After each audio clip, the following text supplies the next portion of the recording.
Good evening, everyone. Welcome to another edition of the Gray Area here on the Black Man Unfiltered Network, simulcasting on the Sparta HQ Network. I'm Mr. Bennett, joined by my partner, as always, This is Sparta! the Ghost of Sparta, a.k.a. Peter, a.k.a. Panayotis. Yasu, my brother, what is going on? What is going on, man? How are you tonight? I am well. Good weekend so far. Certainly good bit of shows over the weekend that we had done on the Sparta channel. So hopefully you guys hop over to the Sparta channel and check some of those shows out. Some good content there, and just have a fun time. Certainly we deal with a lot of serious stuff in the world, so sometimes just having a hangout show, we can kind of kick back and reminisce over old stuff. It's always good. So, certainly you can certainly hop over to the Sparta HQ Network, drop a like button there, as well as on this channel here as you come in. Certainly we appreciate the support that you guys give us, and certainly anything that you want to contribute to the channel, you can drop a Cash App or Super Chat in the chat. So again, you have the Black Man Unfiltered Cash App, Black Man Unfiltered, and like I said, the Super Chat option is available. You can also, anything that you want to give to us personally, we have our own individual Cash App, so you can certainly drop to mine or Pete's. And again, we appreciate the support. And see, like, we already got a lively crowd with us. Anytime you mention taxes, that certainly gets people coming out to talk about the issue. So we basically, this is sort of a part two of a show that we did last week. And we were talking about nonprofits, and we were talking about how a lot of these organizations are business entities like the PGA, and they're able to, certainly bring in a lot of revenue. Some organizations in the billions of dollars.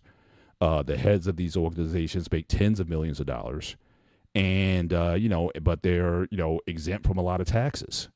In paying taxes. Now, again, depending on your perspective, you may want to be one of those persons that's right, I want to pay as few taxes as possible. And so we already got some of the people in the house, or that the lunatic libertarian. Actually, we may come down your be down your alley tonight with some of the proposals tonight. So again, all centralized systems are failed, and again, taxes are extortion. So a lot of people certainly believe that, and for some people, they're very comfortable with not paying taxes at all. I mean, it's like, it's smart. We have our president who talked about when he early campaigned, that says, watch out, you're stupid if you're paying taxes. There's so many ways you can hide money, put money into certain assets and whatnot. And for a lot of people, they create a lot of nonprofit 501c organizations for that reason, to hide money or shield money from taxes and things of that nature. And so people are asking the question, well, what about just the issue of taxes in general? Maybe there's something better that we could be doing to make a system that's more fair, more equitable. And again, you're going to have people debating on all sides. Certainly, you have people at economists and whatnot to debate these issues. So this is well over our pay grade. But again, we're not experts in anything here. It's just me and Peter. We just like to have weekly conversations, just giving our 2 cents on how we feel about issues. You may feel differently, and that's perfectly fine for you to feel differently from what we're saying, but we're not, offering necessary solutions here. But this is a conversation. We try to have a respectful conversation every week. And, you may rock with us on certain issues. You may not rock with us. And again, that's perfectly fine. All we ask that certainly in the chats, be respectful of those in the chat, and certainly anybody who wants to gaslight people, we'll block you. Bottom line, we don't tolerate a lot of nonsense here in this channel. Now, next week we're going to have a call-in show. So every fourth show is a call-in show. So any points you want to make, because a lot of people say, hey, drop the link, I want to give my perspective. If we did that every show, we'd have 4 or 5 hour shows every week, and we just can't do that. We're busy professionals and whatnot. We got things to do, so we don't open up the phone lines for people to call in on a live topic. But anything that we've talked about in prior shows, when we drop the link in the call-in show next week, anything that you want to address, you can come up in that and address your points in that show. Again, keep it respectful. You have to show your face. Keep it respectful. And let's have a conversation, and not just a platform for you to just, go on a soapbox about a particular issue. That's not what the show is about either as well. So we keep, some standards here. But go ahead, Pete. Anything you want to say on the issue? So a couple weeks ago, when we had it was last week, call one before that. We gave it opportunity for somebody to come on who couldn't get his camera working, and he got kicked off immediately. He was Yeah. disrespectful, and it was inappropriate what he said, and he did. So we're not having you not on camera anymore. Simple as that. If you Yeah. can't do your camera, I'm sorry, you can't come on. Very simple. Yeah. If you're Absolutely. an iPhone, it's a way around iPhone. You have an Android. I have worked both systems. There's always a way if you really want to put your 2 cents in.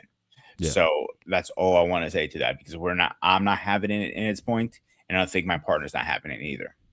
Yeah, yeah. Like I said, this is I think in YouTube you can always go into a YouTube space or a room or something and have it out and have these battle royals. And me and Pete, we got tired of that. We just want to have two adult people who respect each other. I know Pete personally. We spend time. We broke bread together and whatnot. And this is just us having some coffee, some Greek coffee, and we're just talking over some issues because I don't drink alcohol. So again, it would definitely have to be coffee. So we're just chatting it up on a Sunday night as we wind down our week and prepare for the next week, as we hope you're doing as well. So, but again, we appreciate those who decide to be part of the conversation and whatnot, and just to hear us. And again, you're free to certainly express yourself in the chat. Again, but anything that's profane, again, we're certainly gonna certainly disallow that. But yes, discourse, we should is no longer allowed with some individuals, but we should allow discourse, but not discord. Again, like I said, we've been been a part of a lot of battle royals as of late, and we're trying to do that. I can't believe it. She's back after this weekend. Catelia in the house. Yes, it's been a minute. Where have you been? You missed a lot of good content. We would have loved to have gotten your feedback some time back, but I guess it's the taxes. So again, and anytime you mention taxes, that brings people from the bench or whatever. But hopefully you enjoyed the weekend with the draft being in Pittsburgh. I know we're both diehard Steeler fans, so again, hopefully you were satisfied with the presentation and whatnot. And I must admit, Eli Heinreich gotten drafted in the 7th round. Navy guy to Navy joined the Steelers. That was a pretty cool moment seeing that. But again, it's good seeing you. Hope everything is well with you and your family and whatnot. And please don't be a stranger. Please, make sure you hop on with us. We haven't left. We're here, same bat time, same bat channel every single week. So again, it's good to have you back in the house tonight. But let's get into this a little bit. So again, as usual, I try to set the stage or set the conversation around some information that we can then have a good conversation about. So again, so I have some slides I want to kind of go through here, and we can certainly talk through the slides as I show them. But certainly this really helps to kind of keep things keeps things in perspectives, and so I always like to share. So let me just share my screen right now, and I'll bring up. So as you're doing that, let me put my 2 cents in really fast here, if you don't mind. So I'm gonna be one of the crazy ones who thinks taxes are necessary because very simple. You need cops to get paid. You need damn, my brain is froze. Medical professionals will get paid. Social security, all this stuff, war work, all the construction stuff. That had to get paid somewhere. Yeah, I don't just think also anybody right, and should be exempted of it. Even the president. I think every single person should be paying taxes. Yeah, now, and it's interesting tonight, just to kind of level set real quick, we're going to be talking mostly about the federal tax system tonight. So we're not going to deal with state and local taxes. You can certainly extrapolate this conversation to that, and however your own local municipalities, how they deal with taxes and whatnot. Certainly that's a discussion that you're certainly free to have or take some of the principles that we're talking about. But certainly the big elephant in the room is certainly the federal situation. And so we're going to talk about that certainly tonight. That's going to be the bulk of our conversation. But again, for the state and local stuff, I think you certainly need to be informed of that. And certainly I think it's almost easier on a lot of fronts to have that conversation more easy or more affect what happens on the local level than you do certainly with the federal one. So so again, that's going to be the framing of the conversation tonight. But I just wanted to kind of start out with a quote. So again, so I look for attribution to this. So Benjamin Franklin, he famously said, "The only things of certainty are death and taxes in the world." So again, he was cited as the person who kind of came up with that phrase, and for a lot of people, they find that to be very true. But But I also want to kind of give, and again, I'm not getting Bible-y tonight or anything like that, but I just found it interesting because I've seen a lot of conservative persons who certainly embrace a low or no tax sort of platform and whatnot, and they always make the case for paying less taxes. And again, that's a valid debate to have. But I just want to kind of go to the scriptures a little bit because again, we all know what Jesus said. Again, render unto Caesar's what the things of Caesar's and the things that of God's that are God's. So again, it's like the Bible is not saying that you don't pay taxes. In fact, Paul makes even a case here. It says this is why you pay taxes, for the authorities that are God's servants who give their full time to governing, give everyone to what you owe him. Owe taxes, pay taxes, revenue, then revenue, if respect, then respect, if honor, then honor. So I don't think that's certainly those who make a case that there shouldn't be any taxes at all are, certainly, I don't know where that case is made. You could even make a case even in the Old Testament that the tithes that you paid in the Old Testament were taxes because those tithes went to the Levites who ran the government. They were not only responsible for the priestly worship, they also were your judges. They were responsible for weights and measures and a lot of things that were going on in society. And there were 3 tithes that were paid in the Old Testament.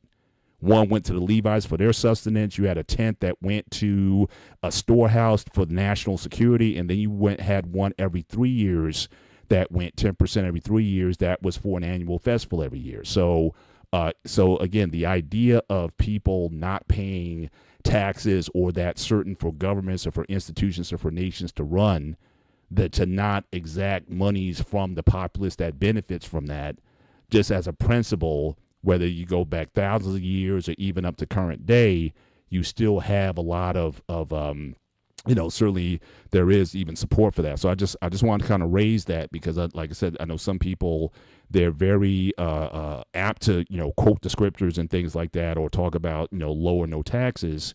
But even the Bible makes a case for and gives a reason why we pay taxes. Now, again, how much we pay, that's a discussion, right? That's a fair discussion to have. Should it be 10%, 20, 30, 40%, whatever the rate is? We can have a healthy debate about that. But as far as to pay taxes or not pay taxes, certainly that is something we're talking about. So I just want to kind of level set those. Pete, I don't know if you had any questions on that, but to your earlier point, I think this may support of some of the things that you had said earlier. No, nothing right now. You can continue with the slide. Gotcha. All right, so just kind of give a history lesson real quick in terms of how we got here, how we got to the current state. So again, federal taxes, 16th Amendment was instituted the federal income tax. So this is back in 1913, and initially it was a very small set of information. It was only 4 pages, but now it's over 126 pages. The tax code, certainly as it is today in 1913, the top bracket on all income over $500,000 in 1913, which is the equivalent of $11 million today, was 7%, and the lowest bracket was 1%. But then as the country started to develop, as it started to get larger, people started paying more and more taxes. So again, wars tend to add, because again, you need to build bullets and weapons of different kinds. So in World War I, in order to finance World War I, Congress passed the 1916 Revenue Act and the War Revenue Act in 1917. So again, the tax rate jumped from 15% in 1916 to 67%. In 1917 to 77% in 1918. War is expensive. And then after the war, it dropped down to 25%. So again, to fund certain things, the government passed laws and bills so that certain things could be paid for. Then you have the Great Depression time period. Congress raised taxes again in 1932 from 25% to 63% of the on the top earners. So again, war, depressions, or whatnot, your tax rate can fluctuate again based on the needs of the of the day. Then you had World War II. Again, rates went up again. 1944, the top rate peaked at 94% on taxable income of over $200,000, which is $2.5 million in today's dollars. Again, that's arguably the highest tax rate in history. And again, even after the wars, the 50s, the 60s, and 70s, the top rate on income, top earners never dipped below 70%.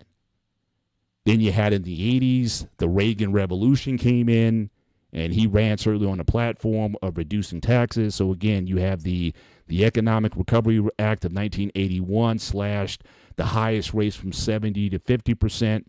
And then in 1986, you had another tax act that was put in place and dropped the tax rate to 28%, certainly at that time. And so further lawmakers claimed that that they would never raise to the 28% rate. The 28% rate promise lasted 3 years before it was broken. Get more into the 90s and the modern time.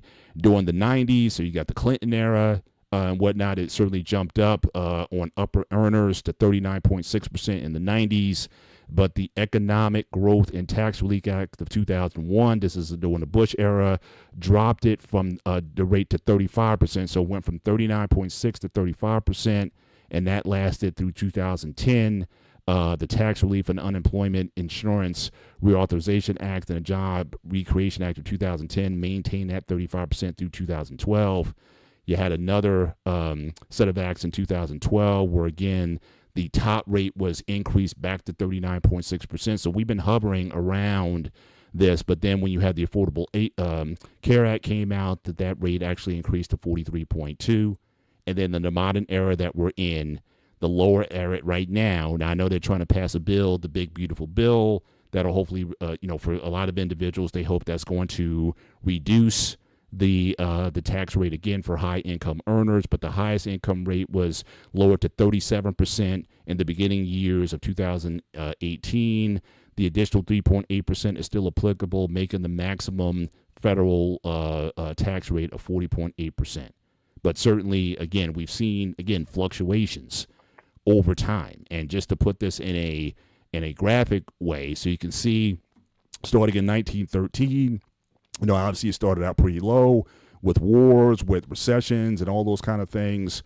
Certainly the rate has increased and it's been lowered. So it's been hovering around, again, 2026, the upper rate is around 40%. So for a lot of people, who complain about how high it is now, it was way higher back then. But as we said in the last show, people have had, all types of tax shelters in ways. If you got a smart accountant who've gotten away from being able to pay a lot of taxes, especially at the corporate level, because they're using different instruments, all right, all kinds of tax exemptions, nonprofit organizations, offshoring accounts and whatnot.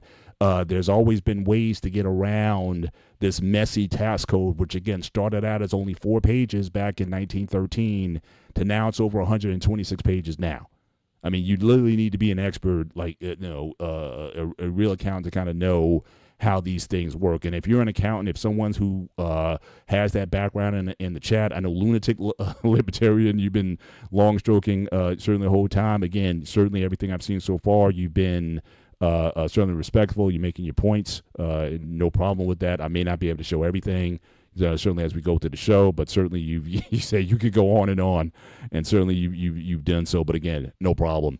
Share your points in the chat. So this kind of gives you a statistical from year to year what the tax code, what the tax rates have been historically in the nation. Now, also keep in mind, one of the biggest periods of expansion in the nation did happen after World War II.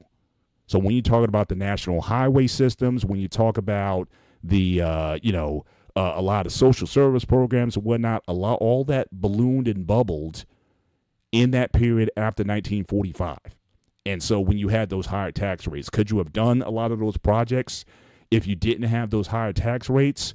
Again, that is also debatable. And what is also what we need to being mute. That's why I was laughing before. I saw that. I'm like, you can't fucking. Yeah. Hey, but you stroked it. You said it. Yeah. So shout out to Mandrell in the business in the building tonight. Good to have you here. So again, you did have this economic boom of growth in the country. You had baby boomers came back from World War II. Everyone was having families. Everyone was having babies.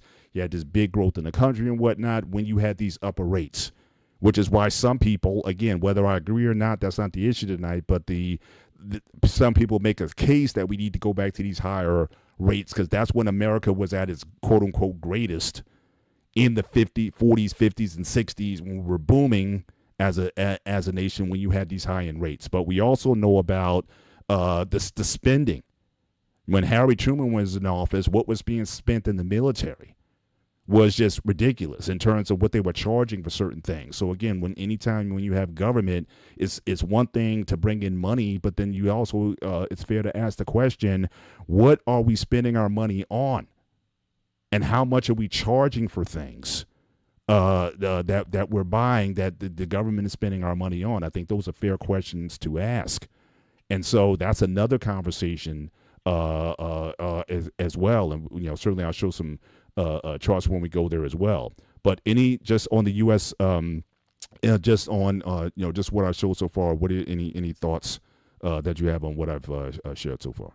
So it's been fluctuating, like you said, and that's the scariest part about us taxpayers. It goes up and down, up and down. And honestly, yes, I agree on people who are making more need to pay more, but people who don't make more they pay more. I don't agree with that. State that again. You said for those who make more, they should pay more. But what was the second part? And the people who don't make more, let's say you're at $55,000 a year for the last 6 years, argument's sake, right? Mm-hmm. Your tax still increase somehow. I don't agree with that because the tax changes over the years. Well, I don't know if it's necessarily the taxes that are increasing or just the cost of living. That's another, when you talk about inflation, that's a different conversation, right? But I think that's where a lot of for the people who are on the lower end of the tax room, I think that's what helps them most. When you got to go for gas, you see how much gas costs. That's not necessarily an impact on tax policy. Those are inflationary and supply and demand type of measures that are affecting someone's bottom line in terms of what they're spending on. But again, typically you're going to be affected at the rate wherever your income is when you when we go there. Now, one thing that certainly Lunatic, he did mention, like I said, I'm not going to be able to do everything. And we're going to talk about some of the things. So you talk about what growth, the debt from the war was how much, the industrial complex, Korea, Vietnam, et cetera. Again, we've seen certainly an increase in tax revenues to fund a lot of those things. And certainly one thing I would also agree with, we got off the gold standard, where, again, a lot of our money is kind of like paper money. Like we used to base everything on the dollar. When we instituted that 16th Amendment in 1913, we got off of the gold standard. And that was certainly something that certainly changed. And, certainly a lot of our currency almost became like fiat currency, where it's like, we were able to print money to an extent. But again, it's not really based on anything. So again, and I have heard arguments where people have said, we need to go back to a gold standard of some kind and have our money based on something that's tangible versus just these inflated dollars and this unlimited ability to print money. So certainly that argument. Here's my issue with the dollar right now. Like, if you're going to go off that paper money, you can't really go off that because paper money is literally obsolete at this point. Everybody's using digital money. Yeah, but I think in that space, I mean, as far as what is accepted as legal tender in this country, I think we can use those to mean the same thing, whether it be digital money or paper. Now, crypto, I don't know much about that. That to me, that's like another thing, but that's not even accepted, in real dollars. You're still going to have to convert some of that crypto money into something that's what's considered legal tender if you want to buy things with it. And so that's a speculative market that I admit that I'm not as well versed in. But whether you have paper money or digital, I get paid by direct deposit and whatnot, so money's just passing electronically or whatever. I still consider those things to be the same. And so again, I can tell you that's what messed up everything. We're supposed to stay on the gold standard. Yeah, a lot of people have been saying that the feasible fiat has no currency. And I got Anton certainly he's in the building tonight as well. So again, shout out to you as well. And again, that whole idea of the dollar, that's another conversation. So again, we're taking a very specific slice of this conversation talking about taxes. And so I want to keep it sort of in that realm, but certainly as an offshoot of that, obviously the monies that we're taking in, again, what are we buying with it, and are we overpricing things because of it? So I certainly think those are things that are worth having. But just to kind of give a comparison globally, how we're doing globally with the other nations. So again, some nations, again, on average, you're talking about 22%. Again, America is not the most taxed. There's other countries that have higher tax brackets than we do. This is based on 2022 sources.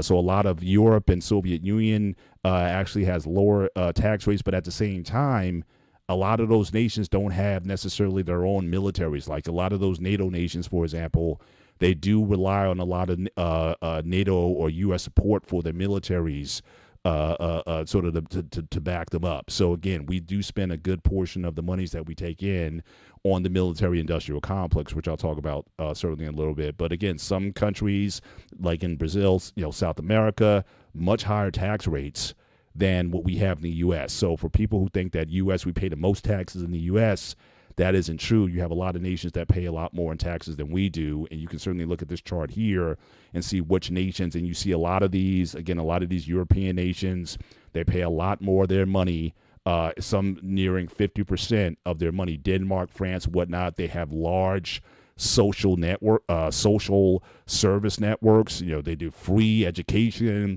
free college. They do, a long-term parent leave, pay leave for parenting. There's a lot of social services. Their rails and transportation systems and whatnot. So a lot of their monies that they are collecting from their citizenry does go for a lot of those social safety nets and social services in the nation. Compared to a lot of those, U.S. has a relatively low percent in terms of percentage of their GDP. It's only 27%. But countries like Canada, we know that people pay higher taxes in Canada. Canada is also much higher than ours, but we're not the worst in the world as a percentage of our GDP as far as the taxes that we pay certainly as a nation. There are higher ones, and Greece is actually very high, nearing 40% in terms of paying. So from your experience, Pete, people that in Greece. Do they complain? Do they talk about the high level of taxation in Greece? I don't need to ask anybody because I deal with it myself personally because I forget. I still own property in Greece. Yeah. So we deal with it on a daily basis. Like that's why my mom keeps on tabs on the Greek news. Every time I turn the news, you get taxed on because you're having an elevator. You get taxed because you have XYZ. Excuse me 1 second. Sorry about that. You get taxed over the stupidest shit. Mm-hmm. They're taxing you because you own 2 apartments. That part I kind of do understand, but the taxes are ridiculous in Greece. It is beyond ridiculous at this point. Right. Because there's no standard there. Like here, we had our rights here. It's on paper. In Greece, that went out the window after they took down the president. The king. Mm-hmm. He was the one saying, no, you're not doing that. Now, who's going to stop saying what they want to do? Think what I'm saying? Yeah. So, shout out to Anton and Bill tonight. So again, Europe, as I think I made the point earlier, Europe pay more. Europeans certainly pay more in taxes, but have again better infrastructure system than in the United States. So certainly, but again, just relatively speaking. People are always, sort of complaining about, how much we pay in taxes here. But again, there's other obviously worse situations. Katia says Bitcoin, and certainly a lot of these are top cryptos are shaping the future of digital assets. I hope so. Look, I don't know a lot about those exchanges and those types of money. And we can get Reckless Ray or somebody who can certainly spin on that. I'm not sure. I know there's certain nations. I think some nations in Africa are starting to use crypto or some of these digital currencies as in daily exchanges and whatnot. But unless it has some universality where again it's going to be accepted, we don't know. To me it's still a speculative market. But again, I'm not for or against it. Again, I'm very much agnostic on it, and I would certainly have to do a lot more research on it to certainly be able to speak intelligently on it. But it is certainly something that certainly even this current administration, I know they've gone in certainly on cryptocurrency, which certainly if you own shares in Bitcoin and these other digital products, obviously you're going to be you're going to be amenable to that. Here you have from the lunatic libertarian: anarchy, self-reliance, self-production, self-regulation, the only true system. Certainly again appreciate you sharing your point there.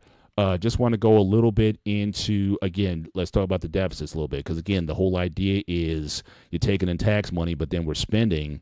And again, that could be another conversation. What are we spending versus what are we taking in? So again, if you look at this is the national debt by year, and obviously it's skyrocketed certainly in the 21st century. We've certainly seen the big boom in that, but relative to what it was in the past. Again, during the Reagan era, Reagan-Bush era, it went up a lot because I know he spent a lot in, obviously he brought down the tax rates. Again, it was 70% for a long time, dropped it into the 50% range, and then he also built up the military. He had a lot of investment there, so that drove up deficits. Certainly in the 80s, I remember being in classroom when we used to talk about that, how the deficits went up. Deficits have basically gone up over every president. So again, it's funny, we have these conversations, Democrat versus Republican or whatever. All these guys are driving up debt. Even in Trump's first year, the debt has already been increased by a good margin, and this is just his first year. We got three more years of this, but nobody's talking about balanced budgets. No one's talking about again where our money is going.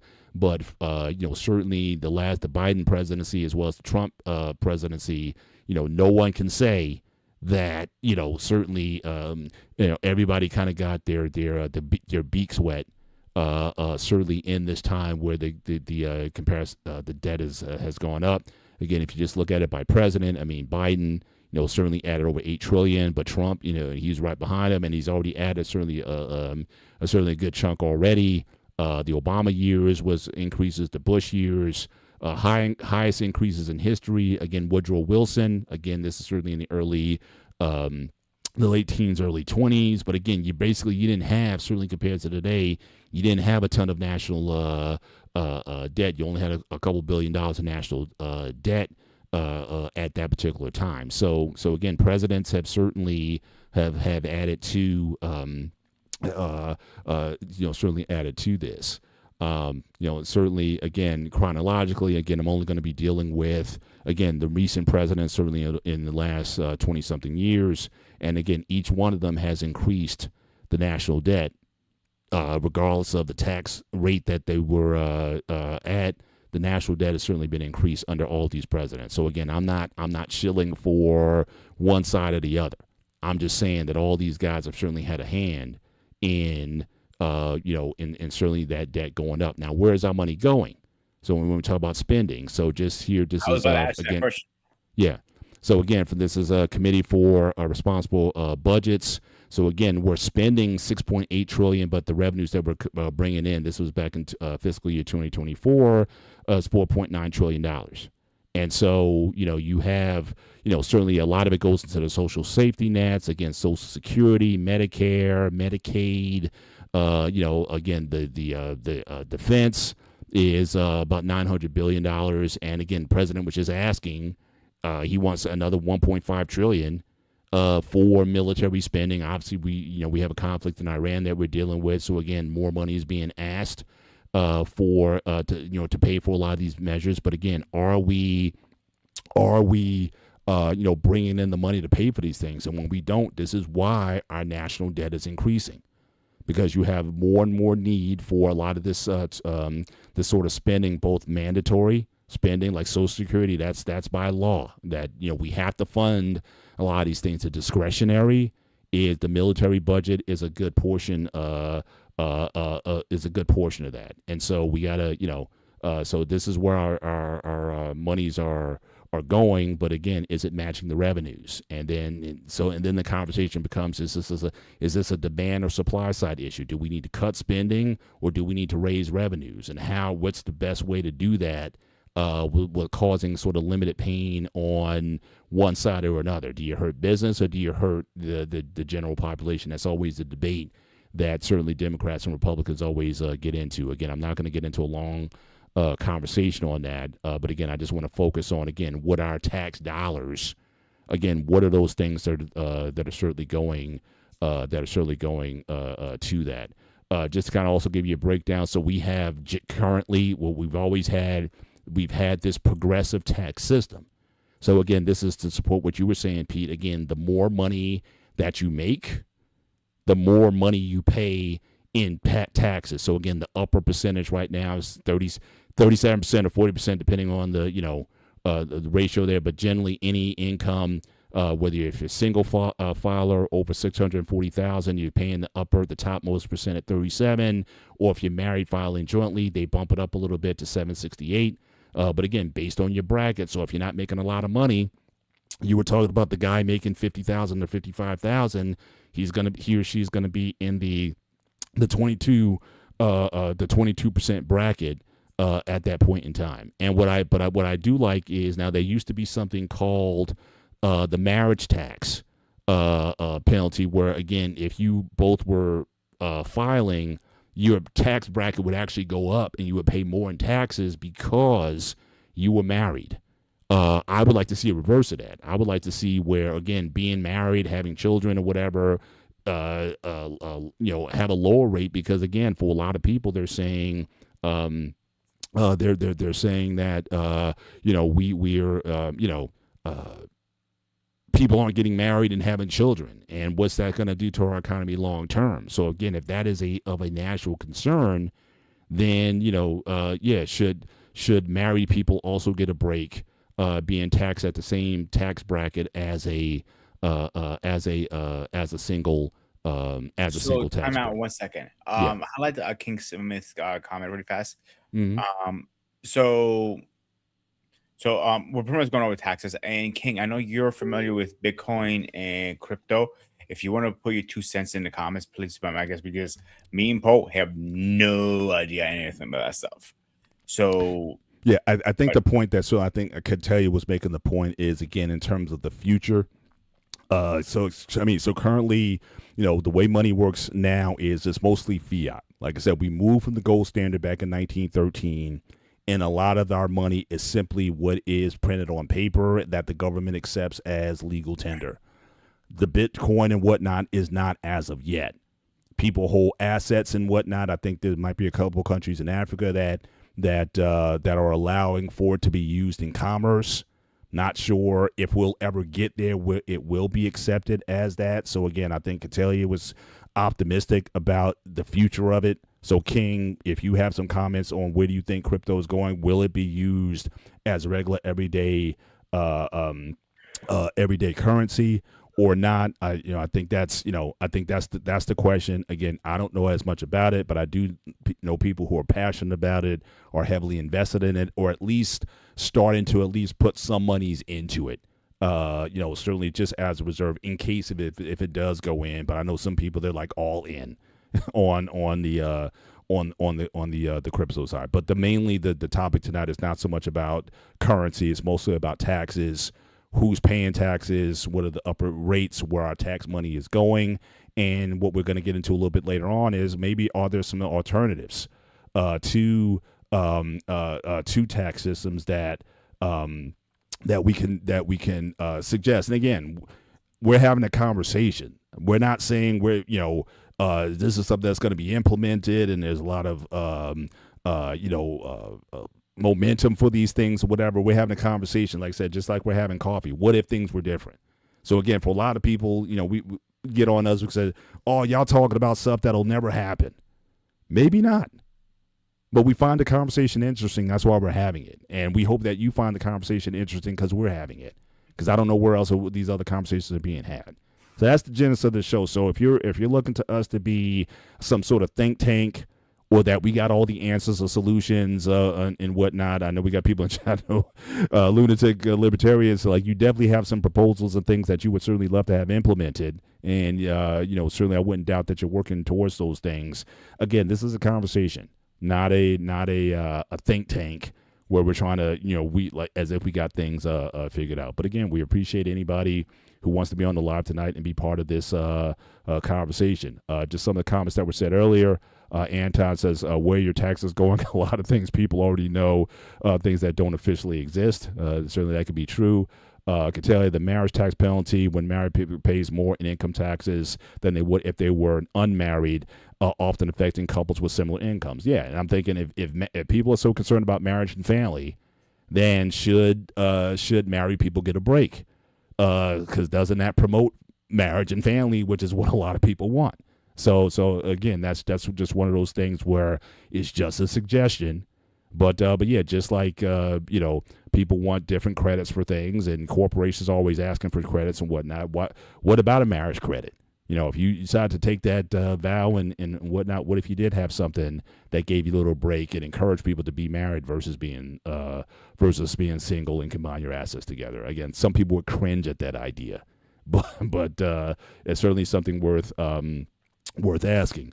I can tell you, as of 2026, El Salvador and the Central African Republic have officially adopted cryptocurrency. I knew there was a place in Africa. I didn't know about South America, though. Legal tender with Bitcoin being recognized in both countries. Yes, I did know about the one country in Africa. Again, will it become widespread? Again, we'll certainly have to see. In there, lunatic libertarian, all subsidies are fraud, waste, abuse, and corruption. I don't think we disagree there, sir. and that's certainly, once we get into some of the alternatives and whatnot, maybe that's something that we can address. My man Eric's in the building here now. I was just composing a very important post in the Fandom Zone. Shout out to you for being here tonight. Certainly appreciate the support. Talk about, again, the spending. And Mandrell made the point earlier. So again, certainly we have a quote here from General Dwight D. Eisenhower, President Eisenhower. He was certainly Supreme Commander, Allied forces in World War II, and he had warned about not only the cost of war when we spend on military, that you basically, it says every gun that is made, every warship launched, every rocket fires signifies in the final sense theft from those who hunger and not fed, that those who are cold and are not clothed. This world in arms is not spending money alone. It is spending the sweat of its laborers, the genius of its scientists, and the hopes of its children. So again, he had a very nuanced view when it came to the cost of war, which is certainly there. And that's not to say that wars don't have to be fought. And I think he certainly understood that, especially World War II, that had to be fought. But he also gave us warning that, again, in the Council of Government, we must guard against the acquisition of unwarranted influence, whether sought or unsought, by the military-industrial complex. All right, so we see all of the private companies and whatnot that basically are in the business of making weapons for war, and the crazy profits that these guys are getting from that. Eisenhower was warning about that as he was leaving office in 1961. And so, so these are things that when we talk about, again, where our money is going, some people say that it's, we need to stop the social programs or whatnot, but they're very pro-defense and vice versa. We should spend less on bombs and more on schools and institutions and taking care of people and whatnot. So we always have had this balance, again, of where to spend our money. And again, that could be another discussion in terms of, but people tend to, have different values when it comes to this type of spending. But he did warn us that this could happen, and we're seeing it happen certainly now, where the military spending is certainly becoming a larger portion of our budget. And again, that's discretionary spending. Social Security and whatnot, those are locked in by law. Those things have to be paid or at least financed at a certain level. But discretionary military spending is all discretionary, and you ask the Congress to pass bills that will to do that. We're not going to get into this here again. Aussie Salty. I'll just read your comment just because I brought it up. I'm not trying to hide people here. Answer to your thumbnail question: because of your Freemason government, you are effing criminal. Just like Western countries that was sold us out as a democracy and freedom, it is literally social engineering. Again, thank you for your comment. From Catellia again. Eisenhower cautioned that excessive military spending could undermine democratic freedoms and divert resources from our societal needs. And, certainly lunatic as a military veteran, thank you. Those that watch equity, the military design of everyone being equal can apply. Appreciate you for that comment as well. So again, he was very bullish on warning people that, what this could represent. Now, the question that I want to entertain really tonight, again, talk about taxes, is this idea is there maybe a better or an alternative system, or is the system that we have, is that the best system that's available? Yes, we got issues in terms of where we're spending money, why things cost the way they cost. Some people say we should do less spending in the government, have more spending in the private sector, that the private sector is more efficient at spending money than the federal government does. A lot of people have those sort of arguments. But again, given what we talked about last week with the nonprofits and the billions of dollars that are basically that no taxes are being paid on, are there other systems that may encourage better equity or give better results overall over these other types of systems, or at least the system that we all know of now, which is, again, a progressive system? The more you pay, in theory, and we know this doesn't happen, but the more you pay, or the more you earn, the higher your tax rate, depending on the bracket. And in an earlier slide, I showed you what the brackets are. The upper limit is supposed to be 37%. But if you're a corporation, there's all kinds of ways you can get around spending. So there's other tax theories or models that have been introduced. So there's three. So the one that we're under now, again, a progressive tax system. Again, the more you make, the more you pay in proportion to your income. Okay, so again, a progressive tax, a tax in which the upper income families pay a larger share of their incomes in tax than those who do lower incomes. Now, from what I understood earlier, you're good with that. Yeah. Okay, so talk about that. I mean, what's the, again, because you got to sell the guy who's making more money. If I'm making a lot more money than you, why should I pay more? So you got to make the pitch to me. So why should I pay more if I'm making $500,000 a year plus or whatever? Why should I pay more than you when it comes to my tax rate? Again, because you make more. And sorry, if you go up, the tax goes up. That's how it always works in life. And when you make less, you make less. Just like sell to me also. I just say I can't. But Joe, shut up down there. I don't know how. I'm not a politician to tell you how to sell it. I really don't. Mm-hmm. Well, let's go with the other thing you said. Who should pay more taxes? The private sector, us, or the businesses? So I'm gonna play double advocate here. If you raise their taxes, they're gonna raise prices on their products. Mm-hmm. So eventually, us consumers are gonna pay more. Right. That's not fair either, right? Right. So again, and not only that, the loopholes. Go ahead, finish your point. Yeah. You asked me a question and then you. No. I'll let you answer it when I'm done with my double advocate. Now, let's do the other way. Let's say we raise the private sector, us, higher taxes, and not keep it into the business. That's still not fair. So now you answer me. How is that you make it fair? I don't know if I can. That's the thing. I mean, I just accept the way it is. Again, I render unto Caesar what is Caesar's.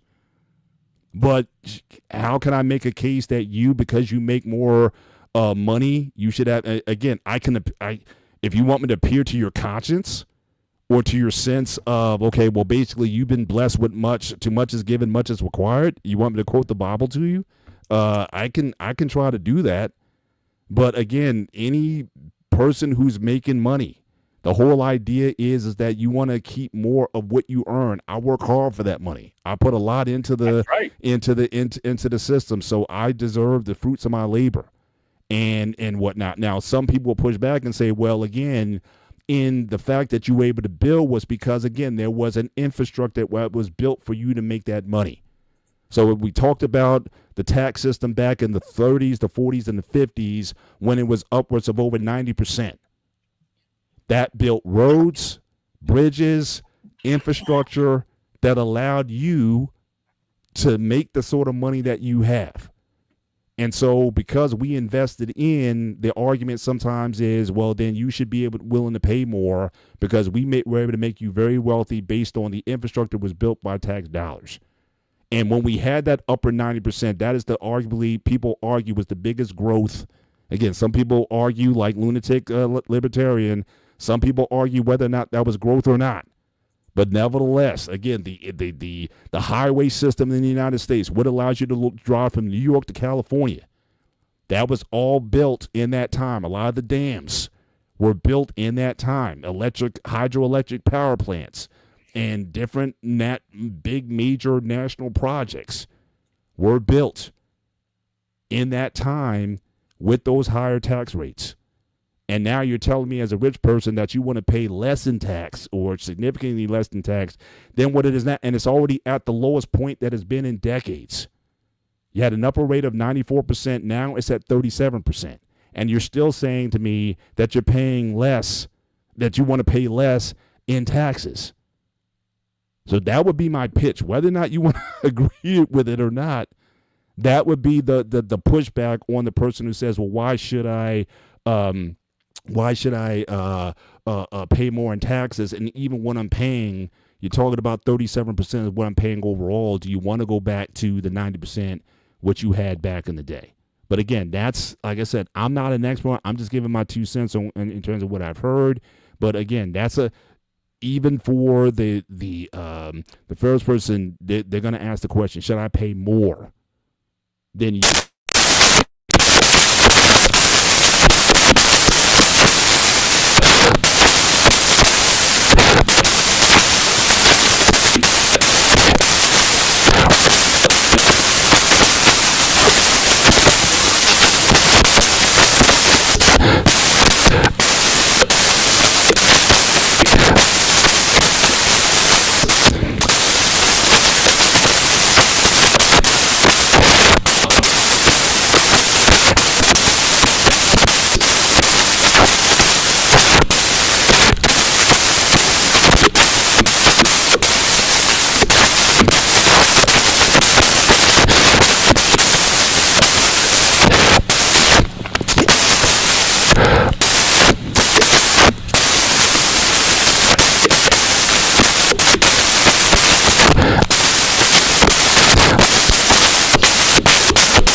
You having problems with that? I don't agree. I can hear what you're saying. Can you hear me?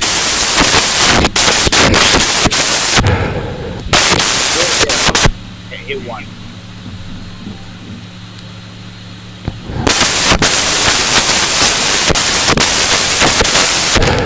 On your side.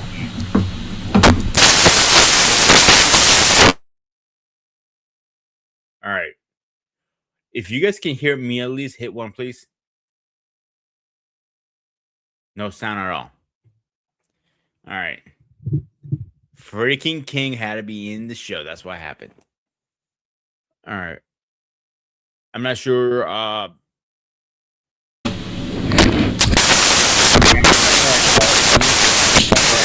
Your end. Your end. Because every time you turn your mic on, you get static. You unplug your mic, or your headphones set off, and put it back in. And that mic. All right, guys, I want to apologize for that. I'm gonna blame King Smith because bad luck when it comes to technology. I have no idea where he left off because I thought it was my headset. That's why I jumped off camera to see what's going on. Obviously, it wasn't. Let's see if Paul can fix it, or this is gonna be maybe a very short show tonight. I have no idea where he left off. I do apologize, guys.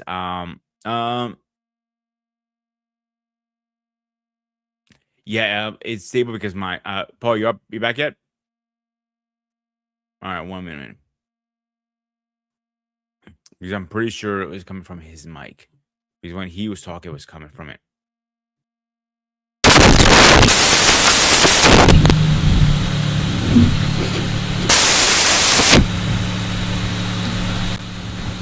Yeah, it's coming on your side, dude. I don't know what's going on.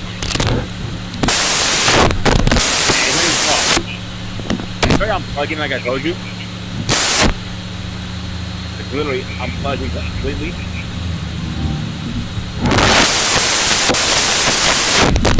Yeah, come back in, come back out. All right. Again, I want to apologize, guys. We don't usually have these problems on this side of the show, but again, I don't blame King Smith. Every time King Smith shows up, we have problems. King. Again, I'm not sure where he left off, but there is no real good system about this. That was horrible. Yes, I know. It blew my eardrums out. Thank you. I know my eardrums are still paying for it. There is no real good system to implement, unfortunately. Yep. Hang on, let's see what he comes. Okay, how am I sounding now? Okay. Good. You blew my goddamn eardrums out. Okay. All right. Yeah. Not sure what happened there, guys. Again, apologize for that. Hopefully, my man saying sabotage. Yeah. I don't know what happened there. No, it was King Smith. It was King. Blame it on King Smith. Okay. All right. We'll do that. But trying to remember now the last point I was on. But I guess the idea of, again, I don't know how you can sell to a higher earning individual. Now, again, you can say it's about, again, responsibility. Again, the more you pay supports the social programs and the infrastructure that builds the nation. I think that was Catalia's last point. And so, certainly that's an argument that's made. In fact, I'll just bring up that point again because I think that's where I left off before the problems had. Again, a person making higher income has to pay more in taxes because it is designed to ensure that those with higher earnings contribute a larger share to fund public services and government programs. And a lot of people, make that argument, but a lot of people hate that argument at the same time. Why should I fund government programs? Government programs are the problems. We talk about infrastructure. Again, lunatic libertarian, the infrastructure is garbage, is built into the tax code that depreciates assets, more valuable has decrepit buildings. So again, for a lot of people, they're saying that is in fact the problem. The issue is with again, the government is inefficient, and again, what we're spending on is really at issue. But the problem. But again, there's other alternatives. If you don't like the progressive system, and again, I know that certainly lunatic libertarian, assuming that you are, I'm not sure if you're a libertarian or not, or that's just a name that you're using. But here's a proposal that has been looked at. There are other types of tax systems that have been proposed. Now, there's another one actually that's called the regressive tax that goes completely opposite of what Peter and what Catelli was saying. The idea here is that the more you earn, the less you pay in taxes. And basically what that does, a regressive tax system requires the poor and middle income to pay a larger share of their incomes in taxes than the rich. Now, some people wouldn't say that. The reason why that should be is the message is don't be poor. Invest, put your money into other things, so it encourages people to get out from the bottom as an incentive to want to join the higher income classes. Don't rely on government programs or bailouts or assistance, but get out of the lower classes as an incentive to motivate people to do something better. So a regressive tax system has been one that has been proposed. And then the last one, which I kind of can rock with. Now, this was out in the 90s. I know there were some libertarian candidates for president who talked about this idea of this flat tax. Instead of having a progressive or a regressive system, just have a value-added tax on spending.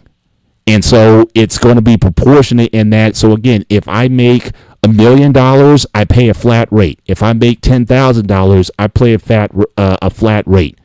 And that would be fairer than this sort of progressive type of system. And also, you got to get rid of a lot of the loopholes. Get rid of all the 501cs and all of these loopholes that are in the tax code. Simplify the tax code completely, and your tax return should only be one sheet or one card that you fill out based on the spending that you did, and it's a much simpler way to go about it.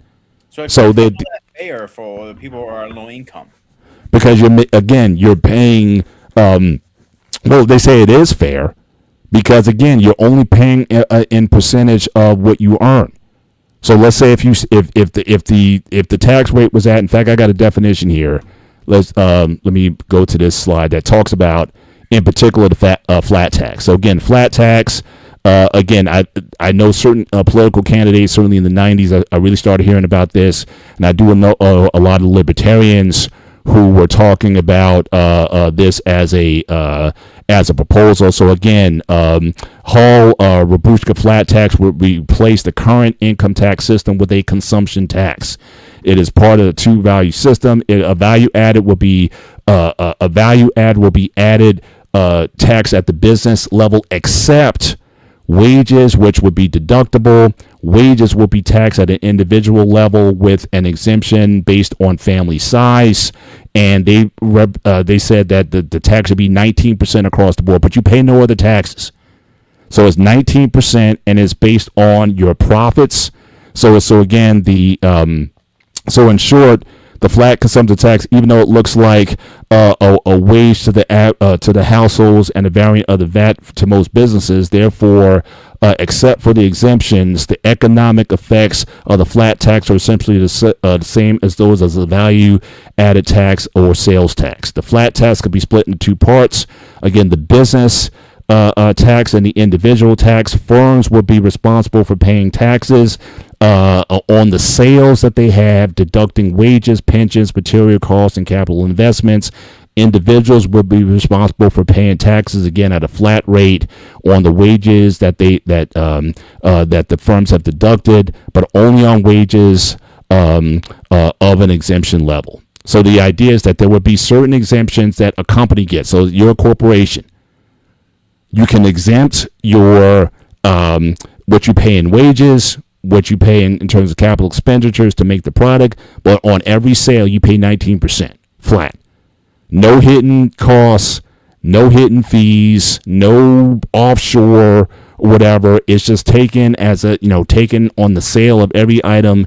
The money's sort of taken right away. When you go to the store and buy something, you pay a 19%, but again, no other taxes. So you're already paying now. Like I said, if your tax rate, let's say if you're a $55,000 a year earner, you're paying 22% right now, your tax rate. If you go to 19%, that's a tax deduction for you. Now, certainly those who are making under that, those below the poverty line, yeah, you might have to have some exemptions or exceptions for that. Like, for example, you don't pay that tax on food and essential services, milk and bread and things of that nature. No essential foods that you may need. But for individual, if you want to go and buy that yacht, you're gonna pay that flat 19%. Most people on our income bracket, we're not buying yachts. We're going to buy for what we need on, but again, it's across the board, and it simplifies the tax code. At least this is the argument that has been made by a lot of people who push for a flat tax system.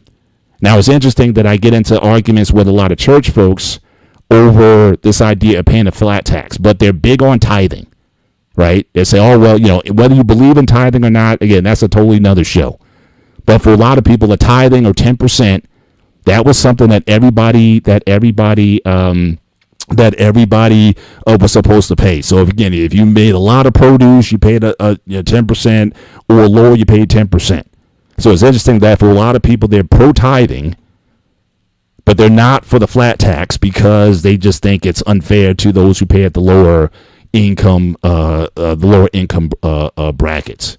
So these are like the three major proposals on the table. You have the regressive tax system, which some people opine for. Again, I'm not a fan of it. Catelli made a comment of protective tax is a tax that takes a larger percentage of income from lower income earners than from higher incomes, meaning that as income increases, the tax rate effectively decreases. But that, again, people say that's what you should be working for anyway.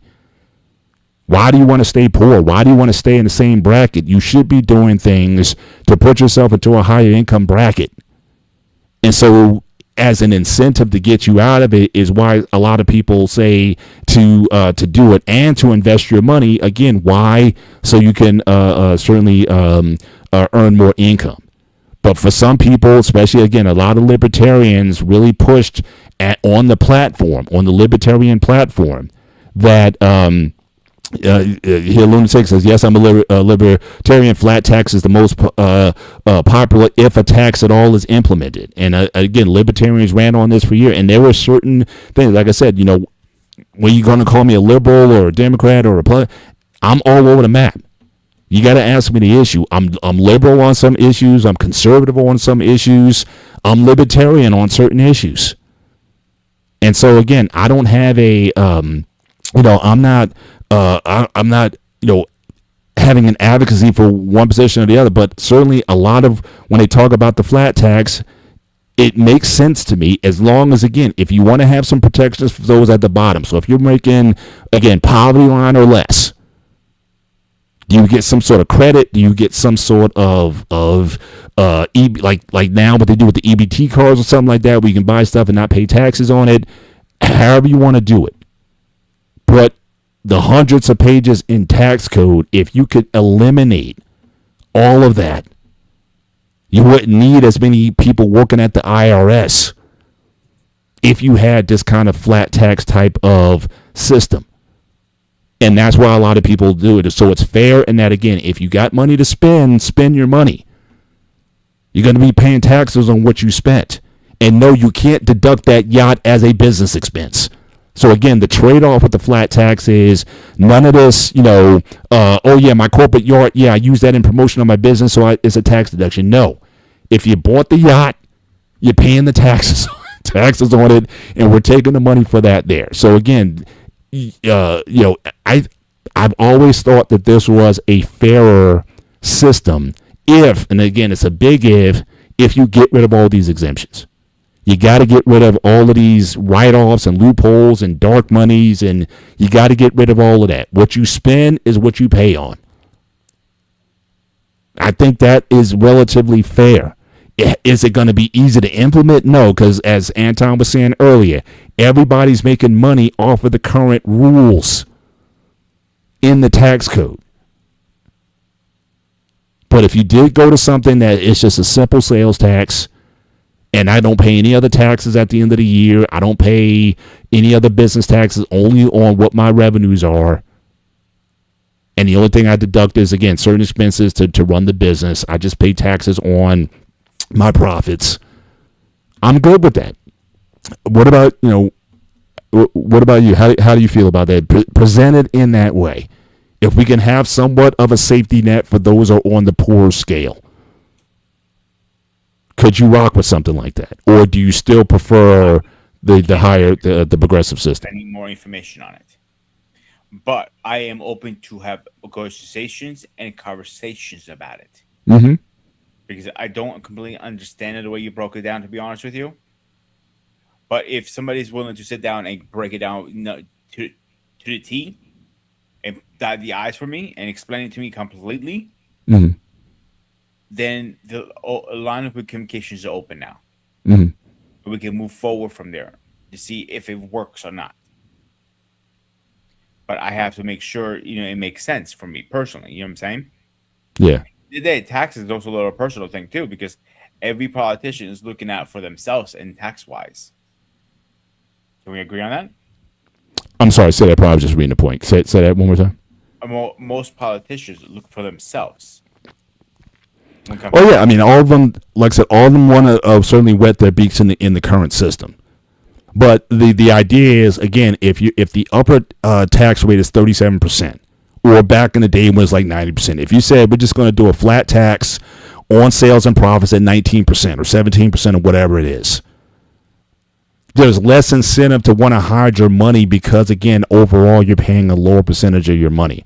Now, Lunatic did mention, again, I was interested in H. Ross Perot back when he ran in 1992.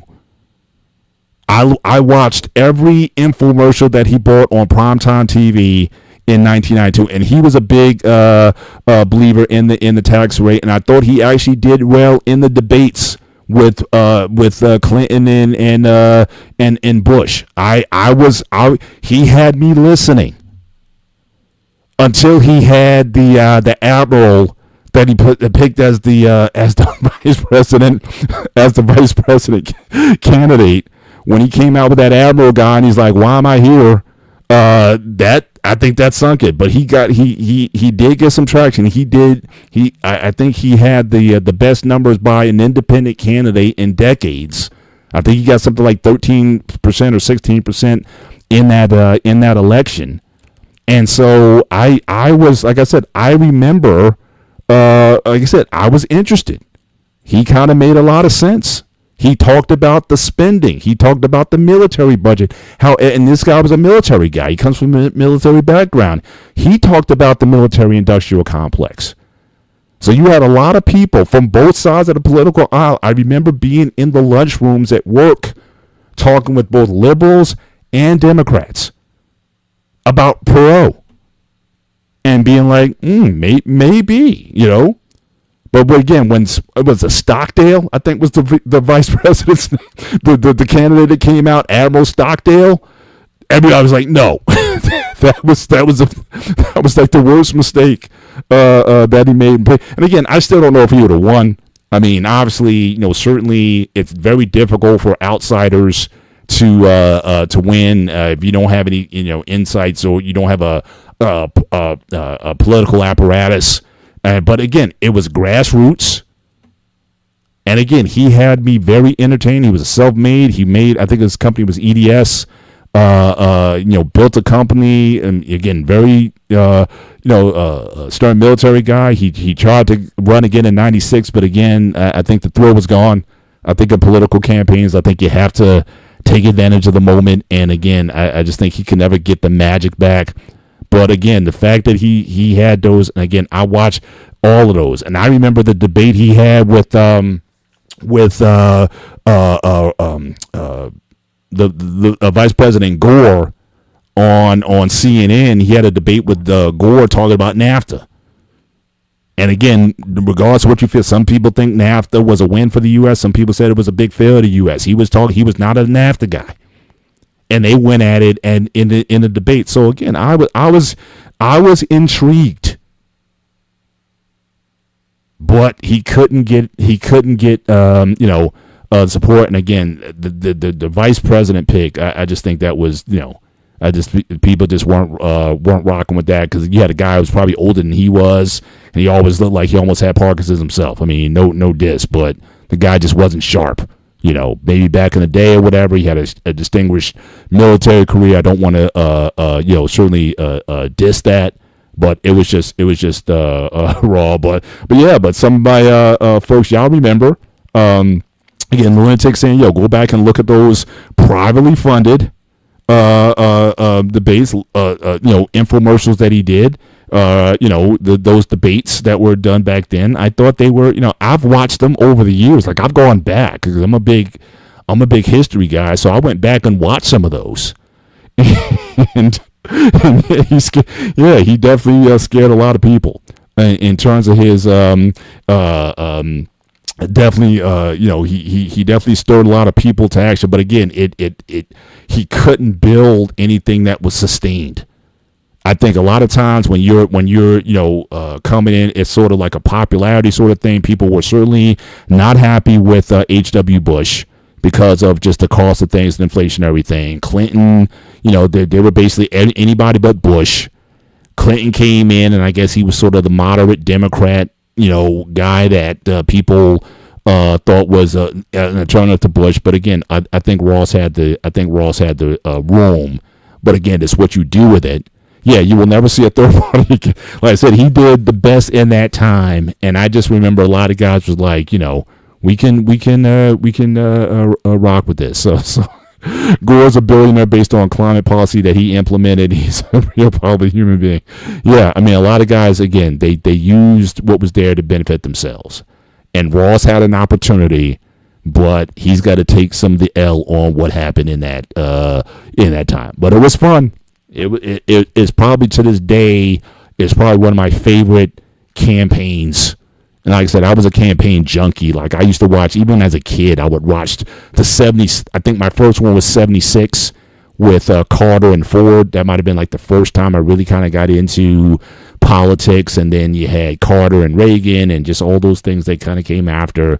I was hooked into those things back in the day. But in short, Pete, the whole idea of the flat tax was, again, everybody pays the same rate either on what you buy or on your net profits across the board. So if you're making billions, you're paying that flat tax on billions.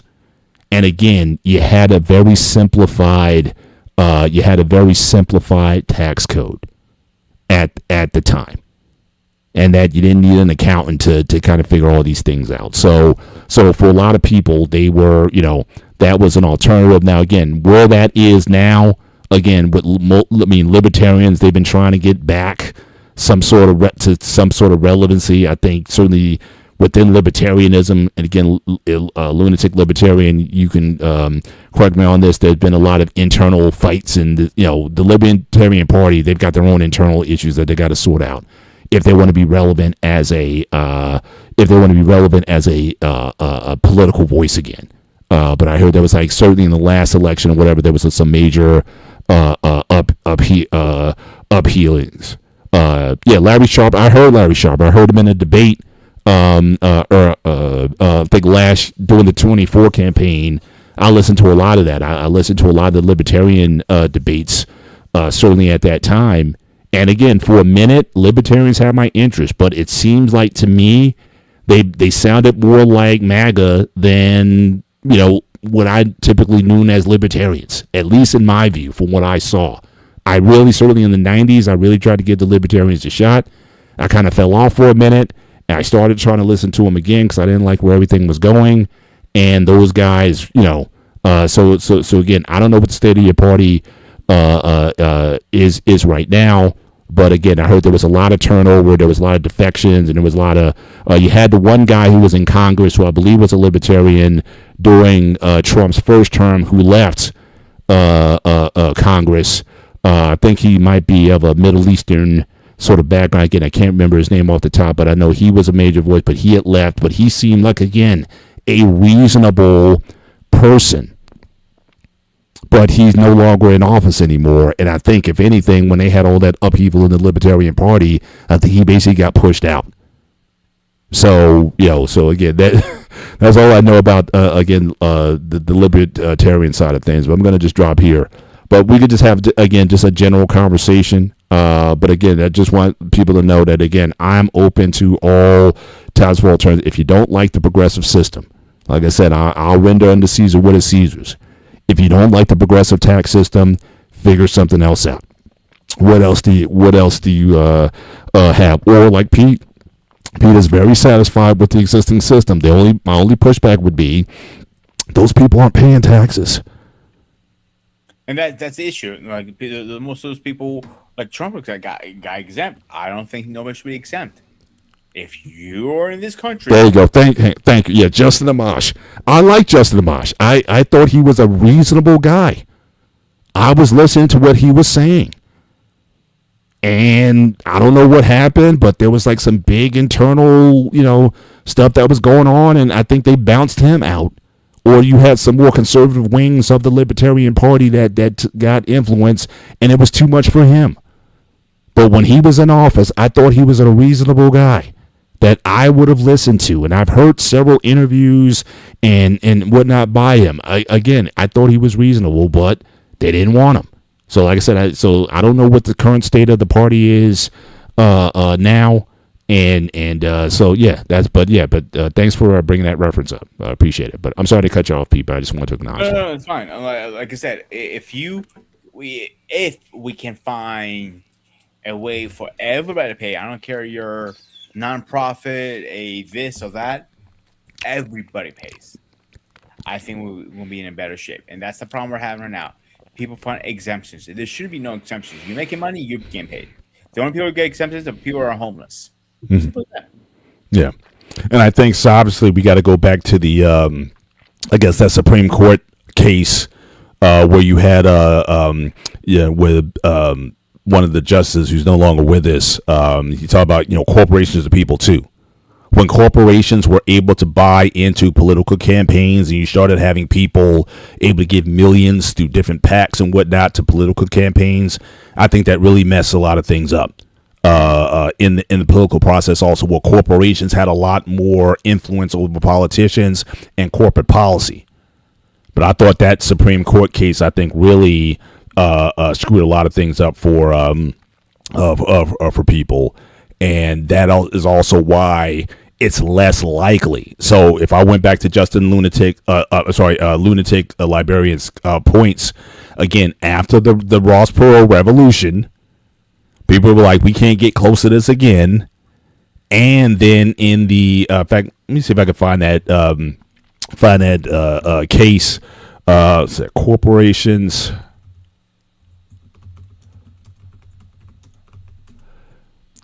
Yeah, I think it was Scalia, Antonin Scalia. And I think he was known for saying that, Citizens United back in 2010.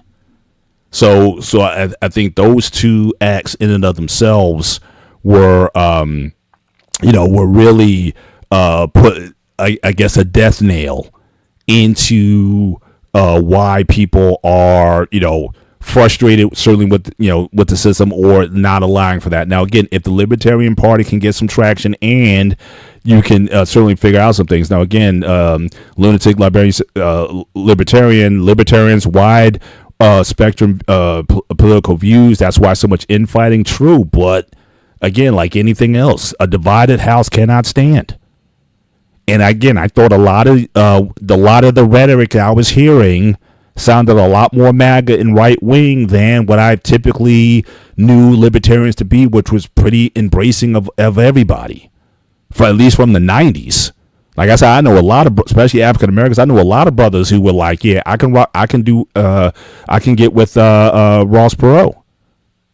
And so the brand, or at least the tone that he was giving, and you talked earlier about the Pauls, certainly Ron Paul and certainly his father, when they ran for office. Again, they were anti-interventionist. They were anti-military-industrial complex. And certainly that was there for a minute. And from what I understand, certainly with the father, they got rid of him too. So like I said, you put up people that have, had some things to say that seemed reasonable, especially when Paul, the father, was running, and we had Iraq war and whatnot, and what was coming out of that, and people were tired of that thing. Bush wasn't popular at the time, so again, there was an opening. But again, that infighting, you can't get anywhere with that. The one thing I've always said about the difference between Democrats and Republicans, not getting over political here, it says Democrats fall in love and Republicans fall in line. And when it was time for people to align their votes, you can go into the booth holding your nose for somebody, but it's like, I'm voting Republican, or I'm voting this or that. Democrats, it's like, yeah, we gotta love you. And it seems like with libertarians, there was this idea of these ideologies. And if you're not with this certain ideology or whatever, then I'm bouncing. And nobody can, really have any influence that way. But again, I remember the '90s, and I remember that time, and that was a moment. Now, if this guy who's running for governor of New York, Larry Sharpe, if he can get into like the 20s in terms of percentage, then look, that's something that you can possibly build on. If he gets less than 5% of the vote or not even on the ballot, then I don't know where you guys. I don't know where you guys go now. Ralph Nader. I don't think he was was he with the Libertarian? No, I thought he was with the Green Party, if I recall from back in the day. Ralph Nader. Again, a lot of those same points: anti-interventionist, anti-industrial complex, government spending. Back in the day, a lot of people backed Ralph Nader because, again, the idea of where our tax money's going. He spoke to that. But again, that whole faction, the Green Party, that imploded. Again, over values and over discussions, So still a third party. Yeah, it's hard now. I agree with you. So whether or not the Libertarians can make a comeback or not, and certainly be a voice in the room. So that's to be decided. But hopefully, certainly, we have a lot of well-informed people, obviously, in the chat. About taxes and about things. I certainly tried to share to a larger audience, again, the history, how we got here, in terms of tax policy and codes, and the current system that we live under, for better, for worse. And again, from last week's show, we talk about how people oftentimes use 501cs to hide a lot of the money that they're taking in, being able to take in billions of dollars and not pay taxes on that money. All those things are there. But again, if we want something different, and again, I'm not running for office. So neither is Pete. And neither is Pete. So again, I don't. So again, we don't have the ideas, but certainly I think for a lot of people, if you're frustrated with the way things are, if it looks like you're paying more money into the system and getting less out of it, certainly. I'm sure you're having these conversations with people who You're having conversations on the at the restaurant or at the bar or whatever, talking about these same issues. And we just decided that we wanted to have this conversation over the last couple of shows, talk about our views on how certain things are. I accept the progressive tax system. I would love to see a flat tax system, how that could be implemented. Again, but as long as you can promise me you can get rid of all the loopholes, I can see a flat tax system working. But you got to clean up some things. And as far as the regressive tax, that one I'm not sure about. As far as everyone, that's really picking up your bootstraps and really, getting into a higher tax bracket. Again, I think just history has shown few people. I think there's rules of 80-20. 20% of people are responsible for 80% of production. And I think that certainly, I don't think you could motivate enough people to want to get out of the lower classes to support that and make it work. But a flat tax, you could have sold me on it back in 1992. But again, Admiral Stockdale, I'm sorry. You lost a whole lot of us when you were introduced on stage for that. But I can tell you, thank you so much. Again, it's so good to see you again. And please don't be a stranger in the place. But I'm glad you certainly enjoyed the what's that? I think we kind of missed seeing her around. We haven't seen her in a while. No, we haven't. Well, she might have been lurking in the background, but certainly this is her first time certainly engaging the chat again in a while. So, but again, just hope that she's good and hopefully that she's doing well. The lunatic. Now again, certainly first of all, I appreciate you being here. Whether we agree or disagree on stuff, and again, sorry I didn't get to all the content, but you definitely seem to, at least on the positions that you understand. Again, so I'm interviewing governor candidate in I think that's Wisconsin next month, and she's a Democrat socialist. She's already in the assembly. So, it seems like you're politically active. You know your points, whether or not people you can sell people on your points of view or whatnot. You definitely seem very passionate about what you're doing. And again, you're always welcome, certainly on topics like this, to certainly share your views. Like I said, we got a call-in show next week. If you want to be a part of that conversation, talk about anything that we've talked about over the last couple shows, go back and look at some of our content. You're more than free to go there and do that, and come up and be part of the conversation as long as you cam up. We'd love to have you be part of that conversation. But again, the whole purpose of this show is for two people who come from two different backgrounds, two different life experiences. Can we have a reasonable conversation? Not to say that we're experts on anything, but can we have a reasonable conversation over certain topics and issues that really affect all of us? Like I said, it doesn't matter where you are in the world. You're affected by some sort of tax policy. Living under different governments, whether democracies or imperial type situations or communist governments or whatever, all of us are affected by tax policy. We oftentimes find ourselves more alike than different. Hence the issue, the title of the show, The Gray Area. And again, we appreciate you being subscribed to the show. Certainly thank you very much for that. And again, nuance is missing in these conversations. And again, we're not, certainly, again, if this was a think tank and I got my PhD in political science and economy from Harvard or Yale or whatever, then yeah, I mean, there's content for that out there. We're sharing our opinions. We invite people to share theirs. If you can certainly add a nuance to a conversation that we might be lacking and that we're better for it, we'd appreciate that as well. But again, the show is, like I said, I tell people all the time, if you're looking for us to find the solutions to the world's problems, keep looking. Because there's a lot of people that are smarter than us.